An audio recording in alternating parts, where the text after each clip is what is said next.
Hey y'all, my name is Jasmine Jones and I am a licensed clinical social worker, and you are now watching Black Girl, Therapist in the Wild.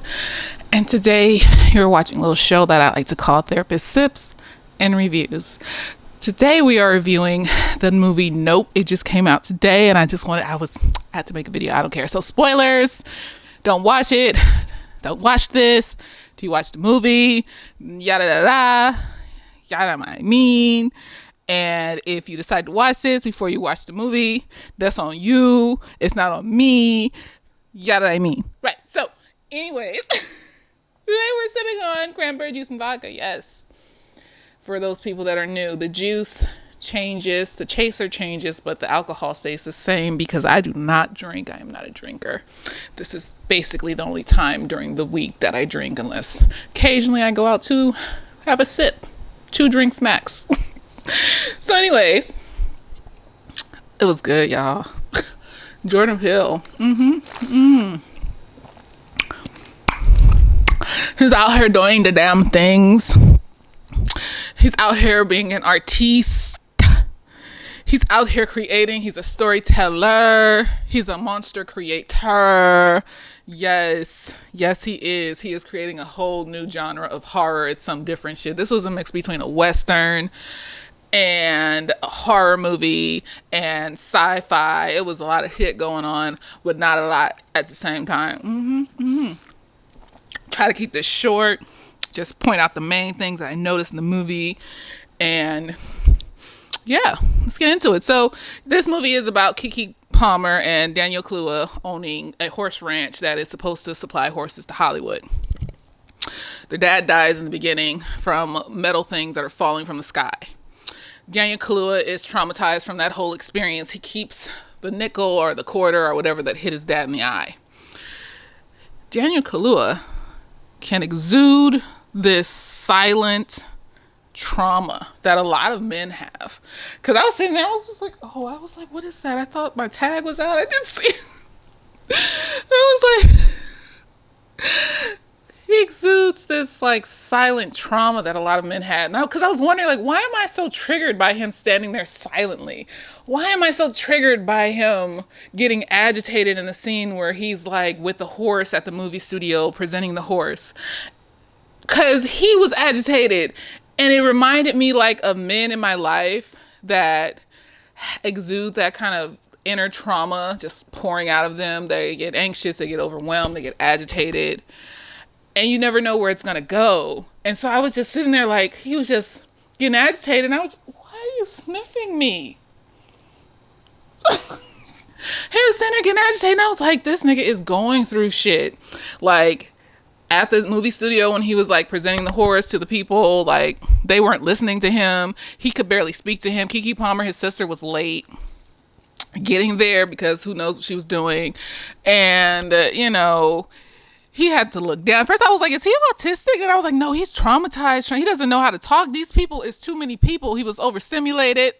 The horse was getting overstimulated. It was a lot. And it was just like, this nigga can act. He's an actor.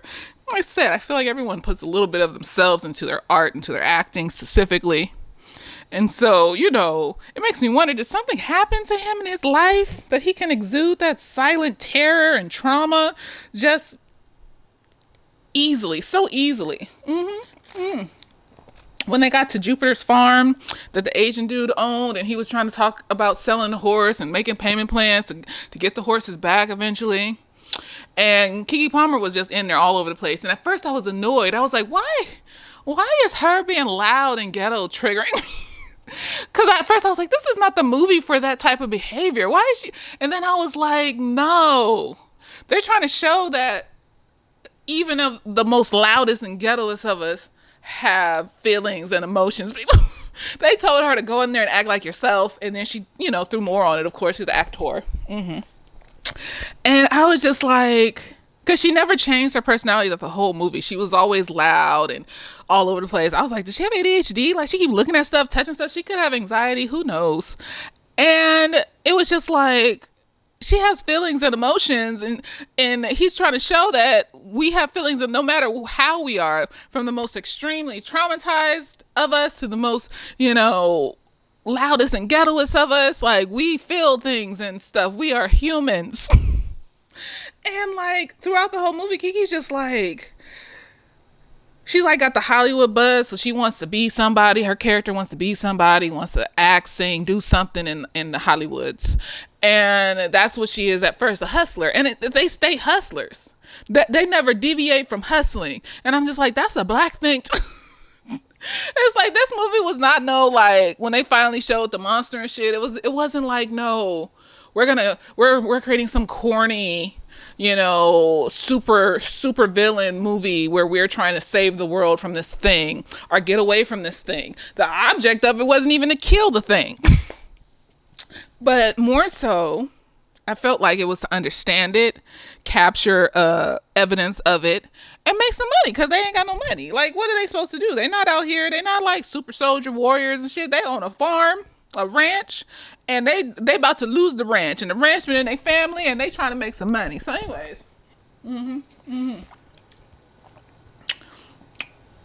the whole movie is just like, this thing keeps coming out at night, and they eating the horses at the ranch.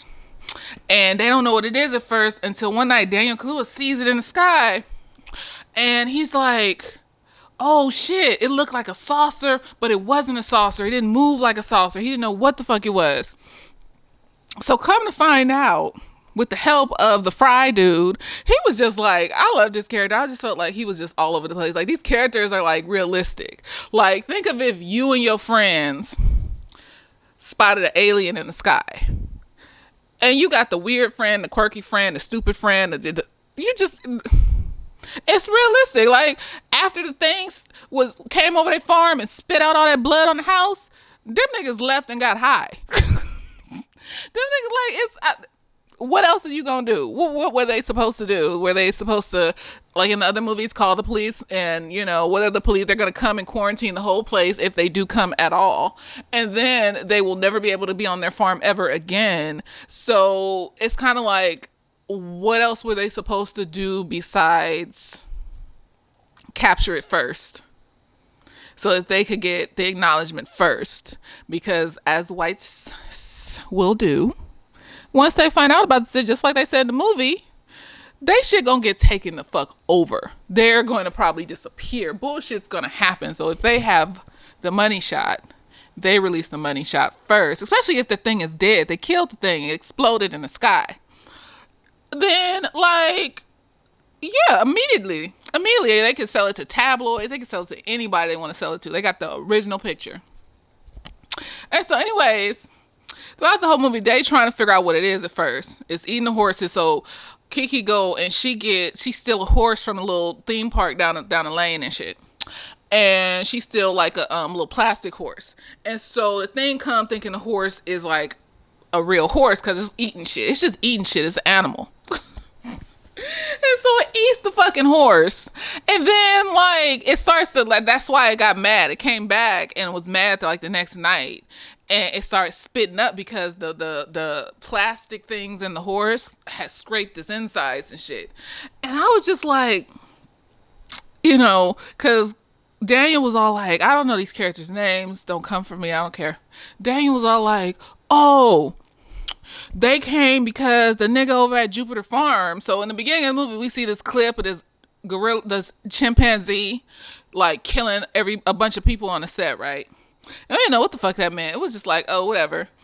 And so through the course of the movie, the dude that owns Jupiter Ranch, we find out he was one of the kids on the set on the show where this chimpanzee went mad and killed and smashed everybody's face in on the show except for him. He was nice to him. And I don't know if that grew in his heart a belief that animals love him or whatever the fuck it was. But he thought that since he had been seeing this animal in the sky for 6 months coming at the same exact time, that animal was just going to repeat that shit over and over again. So he got a crowd of people and he said, honey, I'm going to make some money and by pumping up my theme park and shit. Like, nigga, you bought a bunch of people to get ate by a sky monster. I hate you. And so the thing came early and ate all them niggas. Every last fucking one of them. And I was just like, nigga. And I felt like it was like a commentary on how, like, people of color, we like, no, we don't fuck with, like Latin folks and black folks and mostly Asian folks. I was surprised about that Asian dude, but I was just like, he had an experience where he thought animals were just like, top tier at this point, if as long as you followed a certain structure or whatever the fuck he thought. And he wanted to make money, but he thought he was in control of the animal. So this is what I think was going on. I could be wrong, but I don't give a fuck, so don't come for me, and if you do, I don't care. So people of color, we not trying to conquer these things that scare us most of the time. And if we are, we're following a white supremacy culture. Stay with me. Stay with me. White supremacy culture is conquer everything and control everything and be on top of everything. That's why I feel like in a lot of these horror movies, when a white person hears a noise, they go and look for it because subconsciously you feel like you are the superior being. Black people of color, we have been mistreated for so long that there is a hefty level of healthy fear, also unhealthy, if we have too much fear, but there is still a hefty level of healthy fear that if I hear some shit on the patio, I'm going out the front door and I'm getting my cat and we're leaving. I don't want to explore. I don't feel like, because I see that thing, whatever the sound, noise, structure is, as an individual being with its own thoughts and feelings, and it could hurt me. White people in these horror movies see that sound and noise and shit as, oh, how dare this being be in my domain? I'm going to go search for it because I'm the superior motherfucking being in this house, and I'm going to kill it. And then Jason comes and slashes their fucking throat in. That's why Daniel stayed in the car. He said, no.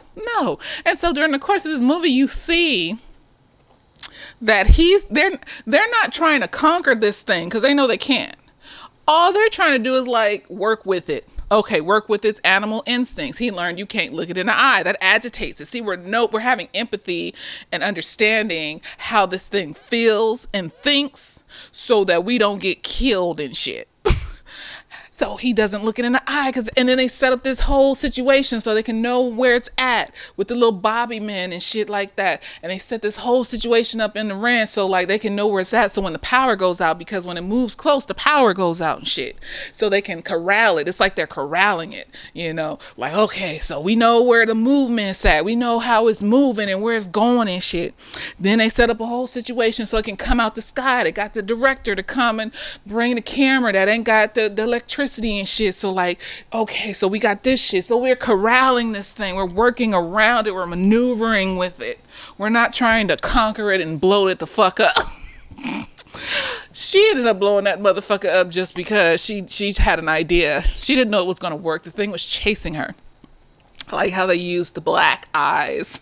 The nigga eyes, when we make eyes at each other and we communicate with each other in our own little silent language. When they had the thing between them, I was like, please don't let these niggas die. And he didn't let them niggas die. He let them niggas live. And so he was like, okay, at first I didn't know what they was doing until they did it. And I was like, he was saying back and forth until you get that shit on and then let it chase you. And so that's what at least that's what I think he said, because that's what happened. So when he was going back and forth, I feel like, it could have been, I could be wrong. And he probably wanted to sacrifice himself. But fuck that shit. Just because you traumatized don't mean you need to be suicidal, hunty. Anyways. She got that thing to Jupiter Farms and untied. She just had an idea. She was like, what if I sink this up? Because it don't like plastic. Untied them loops, had that thing eat that motherfucker over the well. And got that motherfucking picture. And then this nigga came in like a black knight on a horse, like a Western. And he was just sitting there on his horse. He was alive and well, y'all. It was magical. It was magical. It was just like layers to this shit. I was just like, this nigga is an artiste. He is top tier. And now we have enough movies in his repertoire that we can have a little itty bitty binge. And then we can like throw in some Key and Peele in between, except for like the colorist parts and the parts where they was talking shit about the Africans, because that was confusing to me and I didn't understand why he kept saying he didn't want to go to Africa. But that's none of my business. That's his business. God bless him and his business.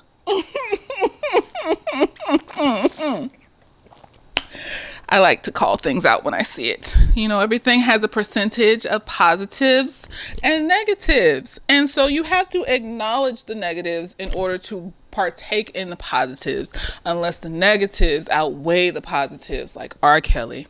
I will not be listening to any of his music. No, honey. So, you know, it was a good ass movie. It was good ass fucking. I enjoyed it. I felt like it was magical. Black peoples doing things, looking like me, being loud, but having an emotional depth within the loudness that people don't like to see in us because we're loud sometimes and ghetto and ratchet and it's so fuck what, fuck you, bitch. And then seeing that black man going through all that trauma, he has just a connection, a deep connection, honor, and loyalty. He was not going to lose that fucking ranch. He said, fuck that shit. And then seeing that Asian dude, like I said, let's go back to that. The Asian dude that owned Jupiter's Farms or whatever the fuck that shit was. And I feel so, we all know Asian folks, East Asian in particular, are seen as the model minority amongst the white folks that are firmly ensconced in white supremacy. That means that white folks look at them like they are top tier when it comes to a bunch of random shit. And some other Asian folks feed into it, and some of them don't. And let's also remember, privilege has nothing to do with where you were born, who you are as a person, what you've been through. Privilege has everything to do with how these motherfuckers over here that hold power see you when they look at you. The biases they hold and the feelings and the stuff. And especially because they hold power, that's when it turns into racism. And racism controls your fucking life. So when Johnny over here wants to go back to China because his grandmother's dying, this totally makes this racist white person over here mind deviate and not understand, because the robot structure that they created for you in their head is malfunctioning. What do you mean you don't want to sit here and do all this paperwork like I told you to because you're super smart and you're an engineer? No, that makes absolutely no sense, because I don't see you as a person. I see you as a construct that I created in my mind. And as soon as you deviate from that construct, your privilege is revoked. Yes, so that is why Asian folks are seen as the model minority until you deviate from the construct.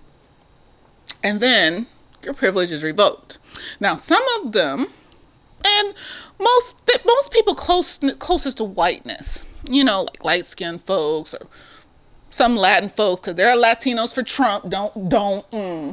There's black folks for Trump too, you know, because all of us do this. All of us have people within our racial groups, our colored groups that do this. Not all of us do this, but we have people within our groups that do this. In order to survive, or to feel like we are surviving in this fucked up ass white supremacist world, we will take on the constructs of white supremacy. And we will kiss ass and we will believe in the white supremacy, because that's what we've been told forever and ever and ever and ever is right. And that's what we've been told is how you get power, is to be as close to whiteness as possible. Because once you have power, then people won't mistreat you and make you feel like shit anymore. And so a lot of us will hyper focus on that concept and forget all the other shit and just be like, you know, I'm going to do what I want to do. Fuck. Racism isn't real. I've never experienced any of that. Colorism does not exist because I've never experienced any of that. So I feel like Jupiter Farm nigga, ranch, condos, TV show, whatever, has taken on some of that white supremacist type thinking methodology. And we can do it subconsciously too, because once you've been fed some bullshit over and over and over again, your brain is just going to adapt to that and think that that's normal. And so we just do the things. But at the same time, when that gut hit when we do the things that we like to ignore, That's a choice to ignore that. So, still a choice, even though it's subconscious. It's still a choice. Anyways, because this nigga one had that experience with that ape and was like, animals love me. They just, I'm just gonna. And also because he's grown up in a white supremacy culture, he has probably taken on the mindset of conquer. And that is why he felt that he could be in control of the sky monster. And because the sky monster came like clockwork every fucking Friday at 6, whatever the fuck o'clock, he thought that thing was going to do that again. And he brought all them people there because he said, oh, it's going to do it again. And I'm going to have a crowd of people. And then they're going to fund my farm, Jupiter, Joy Place, whatever, ranch. And me and my family are going to be rich. And then, no, what happened was that thing sucked them things all up. And the horse knew better. The horse was like, nope. What's that shit on, whatchamacallit? What's that movie with Leonardo DiCaprio? And that nigga was like, let me stop, I'm crazy. Okay, so anyways, the horse was like, nope. I'm probably gonna cut that out, that looks stupid. It's like, the horse was like, nope, I'm not leaving this glass box of protection in life. And so, that's why you have to have empathy. And you have to believe that people and beings have feelings and emotions. Because if you come across some shit that's stronger than you, and you make the mistake of thinking that you're stronger than it will eat the fuck out of you. They killed that shit on accident. That thing could have had a strong enough inside that it wouldn't have exploded once that thing popped in it. But no. It did. They got lucky. Nigga, they got lucky. Okay, that thing could have been a biomechanical thing where it's like metal and shit mixed in with biological meat and shit like that, and could have crushed that motherfucking balloon. They didn't know what that shit was made. And the monster, my goodness gracious, it looked like a tower of sails, and there was a square thing in them. It was scary as fuck because the thing I'm scared of the most is the lack of physics. Like, I can touch this, and this shape is this way because it's supposed to be, and science and knowledge, and that shit was like, that's how I think with interdimensional creatures and the angels in heaven be looking like. You seen that angel that's in the Bible? That thing is a thing of wheels with eyes on it and shit like that. So I don't like it. I be asking God on a regular basis, Jesus, Lord, don't show me shit like that, because it makes me feel like vertigo. Like it's fear and it's also vertigo at the same time. I just feel like unbalanced inside, like my spirit and my body feels unbalanced when I see shit that just does not go with physics. Like a zombie goes with physics. It's, and I said earlier, it's like a horror movie and sci-fi and a Western. I'm going to add, like, it's an old school horror movie. He just introduced a new fucking monster into the world, my nigga. Like, who? Like, everybody is out here trying to remake zombies and every time I see a zombie or a vampire or some rendition of a vampire or some rendition of a werewolf now, I'm just like, oh, because the shit will have a good plot. Like, you don't know what the monster is up until the point the monster comes out, and then you're just like, oh, it's another vampire. That's why I stopped watching that one show on Netflix with that pastor, and like, spoiler alert, he turns out to be a fucking vampire, and I was just like, oh, it was interesting all the way up until the point where he turned out to be a vampire. Like, after like the 50th vampire movie you've seen, you're just like, oh, or the 50th zombie movie or show you've seen, you're just like, oh, it's a zombie. You just get desensitized to the shit to where it's like, this isn't scary anymore. Like, you had noises knocking outside of a house and you didn't know what the fuck it was, and every night they got up and went to go look, and there was like bloody prints on the window, and then like you just still don't know what the monster is, and then you go and you find out the monster's a fucking vampire. I was like, I'm just tired of the same shit. So he just created a whole new fucking, I don't know, how would you cosplay that? Would just walk around in drapes and sheets and shit with a square box. Like, you know, like I want to see it. I want to see the Halloween costumes. I want to see the cosplays. Like, and the name is silly. It's Jean Jacket. He named it like he would name a fucking horse, and it's just this was a good movie, y'all. Like, I just I don't know what to say. Like, I mean, I could be wrong about all my commentary, but you know what? It feels right to me. So,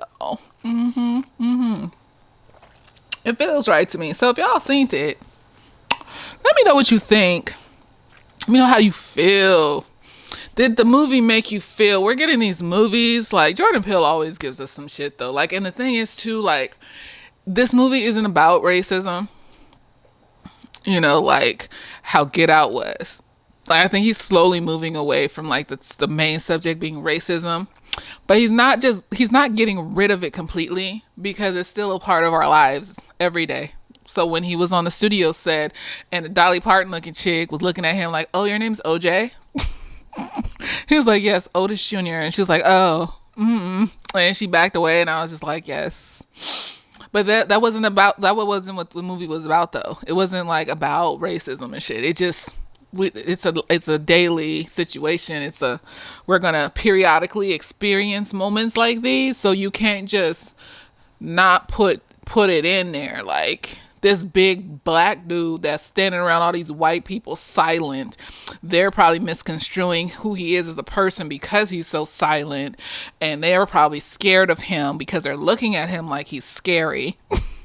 Like, you can't just put, like, I hate when they have them like shows where they had them like period pieces and they had these black people in there and they're just like not ever treated with racism. I'm just like, really they never experience, ever, not ever. Because it doesn't seem realistic. And you know, I don't watch shit for the realism of sometimes, most of the time, but it's like when you try to make some shit that is still realistic slightly to the history of the world, then like you leave out important commentary and shit that happens to black people on a regular basis. I'm just like, really? That's what we're doing. Okay. That's a choice. Yes. So anyways, let me know what you think. How you felt.